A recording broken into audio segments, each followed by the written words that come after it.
Hello everyone, welcome to watch the official frequency of the Surveyor app. Today, we will share the operation of using the mobile software Surveyor app to connect to the GeoMax Zoom 95 Total Station. The following is the operation of connecting Zoom Max and Zoom 95 to the Surveyor app. The operation of Zoom 75 is the same as him. The following is the operation of GeoMax Zoom 95 to connect Surveyor app, and the operation of Zoom 75 is the same. To connect Zoom 75/95 to the Surveyor app, you need to close the XPad software of the instrument first. Open the GeoMax toolkit, enter the setting, click COM, select internal Bluetooth, and click the OK button in the lower right corner. Select Total Station Connect on the instrument interface of the Surveyor app, select Zoom 95 as the instrument type, click Scan in the upper right corner, select the Bluetooth name of the instrument, enter the PIN code,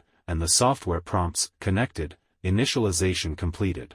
Click the Test button, the instrument starts to rotate and returns to the coordinates, which means that the instrument connection is completed and measurement work can be carried out. Follow us for more measurement information.